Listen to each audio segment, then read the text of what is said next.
Et bah voilà, le Barça de la saison dernière est de retour. Je me demandais bien où ils étaient passés. Et bah ils l'ont retrouvé dans les poches de Rafinha. Je pense qu'on est tous d'accord pour dire que ce gars-là, c'est l'âme du Barça. Il a fallu qu'il fasse son retour de blessure pour que tout rentre dans l'ordre. J'ai rarement vu le Barça mettre cette intensité-là depuis le début de la saison. Et c'est encore une fois grâce à Rafinha qui bonifie ses coéquipiers. Grâce à lui, on a regoûté au Pedri de la saison dernière. Regardez s'il vous plaît le premier but du Barça. Lorsqu'on a un joueur avec les qualités de passe de Pedri, il faut un joueur en attaque avec les qualités d'appel de Rafinha. Et sur ce coup-là, le Barça est refait. Regardez-moi l'appel qu'il dégaine. Il fait l'appel, Pedri suit. Il arrive devant le gardien s'étale, mais Rafinha n'était plus là. Il était à droite. La cage totalement ouverte, il met dedans. Égalisation du FC Barcelone après un but marqué très tôt par l'Atlético de Madrid. Et pendant qu'ils étaient à 1-1, malheureusement pour le FC Barcelone, ils obtiennent un penalty créé par Dani Olmo. Et t'as Robert Lewandowski du haut de ses 45 ans d'expérience. Le frérot, il a encore raté. Il commence à en rater des penalties. Il a raté et même dans le match, c'était pas très fameux. Sur toutes ces déviations, il faisait n'importe quoi. Même le but que Dani Olmo marque juste après. Regardez comment il s'en mêle les pattes. Heureusement que Dani Olmo vient récupérer le ballon et il le met dedans. Malheureusement, il se blesse sur son but. Il marque et il se blesse. C'est ça son gros problème lui aussi. Déjà qu'il est bon périodiquement. Tantôt il est bon, tantôt il n'est pas bon. Et pendant qu'il est bon, il se blesse. C'est ça avec lui. Cependant, s'il y a bien un joueur qui a brillé aujourd'hui, les amis, c'est tout simplement Pedri. Quel magicien. On n'a pas besoin d'être barcelonais pour se régaler devant ces matchs. Il est tellement agréable à regarder. Même sous pression, le gars il panique pas. Il est là, il caresse le ballon comme si voilà, il y avait personne à côté de lui. Comme si voilà, il y avait personne à côté de lui. Et pendant tout le match, il y a les supporters qui sont là à chanter son nom. Pedri, c'est là tu vois l'importance du gars au FC Barcelone. Et quand Rafinha est là, tu le vois encore plus. De Colmont, va. Vous pensiez bien gagner dans cette force de rester comme nous? On n'est plus à mon truc. Et vous serez plus jamais premier. Je vous l'ai dit une fois, je vous l'ai dit deux fois, je vous l'ai dit trois fois, et je vous le répète. 2 matchs, 2 titularisations, 2 MVP. Il est de retour. Dites qu'on est dépendant de lui. Oui, je vous le dis ici, c'est documenté, ça restera dans l'histoire. Si un jour il faut prendre les armes pour cet homme, je les prendrai, vous avez ma parole. Et que dire de ce petit être? Sorti sous les acclamations du Camp Nou. L'un des rares joueurs à avoir un chant hérité du plus grand joueur de tous les temps et qui est Lionel Messi. Pedri! Dites-vous que ces deux joueurs à eux seuls sont tellement des joueurs hors normes qu'ils bonifient Dani Olmo. Depuis leur retour, Dani Olmo, c'est 3 buts. Il n'avait pas marqué depuis 2 mois. Je sais même pas comment il a marqué dans cette position. Et derrière, il a dû sacrifier son épaule mesquine. Et pour enfoncer le clou, le requin, Ferran, à la dernière seconde, qui vient finir le boulot. C'était dur, je me suis raté.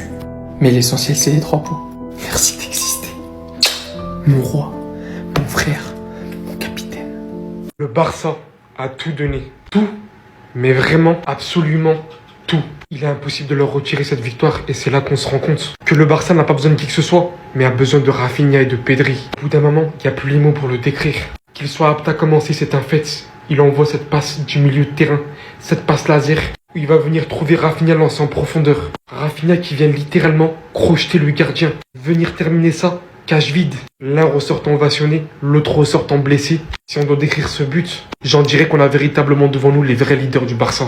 Bien qu'on va pas oublier Olmo, qui revient très bien, qui était d'ailleurs comme ça, juste après son but. Et une seconde après, il était lui aussi comme ça.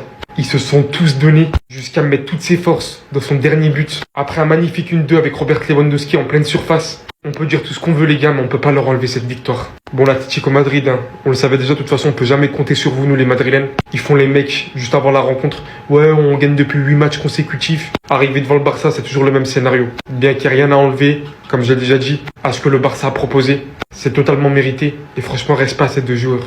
L'enchaînement de Ferran Torres, j'en ai carrément plus les mots. Devant le gardien, il reçoit un excellent ballon. Arrive littéralement à le mettre en hauteur. Et vient littéralement tuer le match de la plus belle des manières.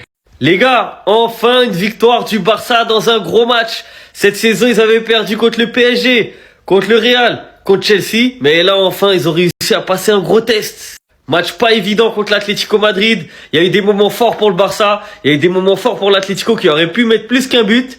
Mais au final, victoire 3-1, tranquille. Le Barça qui conforte sa première place avec 4 points d'avance sur le Real. Mais un match en plus, attention. Mais c'est une victoire qui va faire du bien. Mentalement, ça va faire du bien à toute l'équipe du Barça. Sachant que t'as Dani Olmo qui a marqué, ça va lui faire du bien. Et il a marqué au match d'avant aussi. Donc en 2 matchs, il a mis 2 buts. T'as Ferran Torres, après toutes les critiques qu'il a reçues, qui a mis le but du 3-1 à la fin, à la dernière minute. Donc ça va lui faire du bien aussi. T'as Rafinha qui a marqué pour son retour, ça va lui faire du bien aussi. Franchement, belle victoire. Et là, il y a plein de points positifs côté Barça.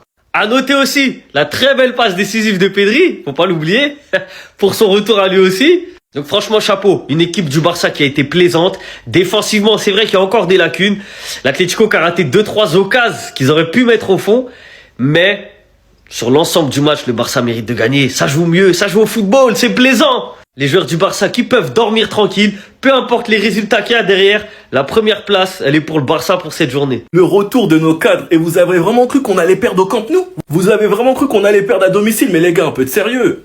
Un peu de sérieux. Bien évidemment, c'est le retour de nos cadres, c'est le retour de Rafinha, c'est le retour de Pedri. Et bien évidemment que c'est notre meilleur match de la saison, comme par hasard. Après les gars, on va pas se mentir qu'à cause de l'alignement, ça fait peur. Mais visiblement, Flick en a rien à faire et il compte jamais changer. On connaît le Barça, on se fait peur tout seul, on peut pas ne pas encaisser en premier. Et c'était ça face à l'Atlético à cause de ce piège du hors-jeu. Mais heureusement, Pedri, Rafinha, une superbe passe de Pedri pour Rafinha. Rafinha qui égalise. Dans ce match, comme d'hab, on connaît le Barça, on aime se saboter tout seul. Lewandowski manque son penalty. Lewandowski, c'est pas carré, ça fait 2 penaltys d'affilée que tu rates avec le Barça. Quand tu sais qu'il y a Yamal et qu'il les rate pas pour l'instant, qu'il y a Rafinha, qu'il y a même Olmo, celui qui a créé le penalty. D'ailleurs, Olmo qui fait un très bon match, mais je ferai une vidéo sur lui. Franchement, Lewandowski, c'est pas sérieux. Mais bon, Lewandowski se rattrape pour une passe pour Dani Olmo. Dani Olmo qui sort comme un héros après le but du 2-1. J'espère que sa blessure, c'est pas trop grave. Une superbe entrée de Dro, de Ferron, de Rashford et même de Casado, mais je ferai une vidéo sur eux. Yamal fait de la magie, mais malheureusement, c'est pas assez. Personnellement, on connaît tout son niveau et moi, j'en attends plus. Sachant qu'il a attendu par ses adversaires, donc il peut pas se contenter de faire le minimum. Et le coup du spectacle, Ferran Torres qui fait chute à tout le monde, mais tu fais chute pourquoi? Enfin bref, sinon vous les gars, vous en pensez quoi? Ramenez-vous sur Snap, on s'ennuie.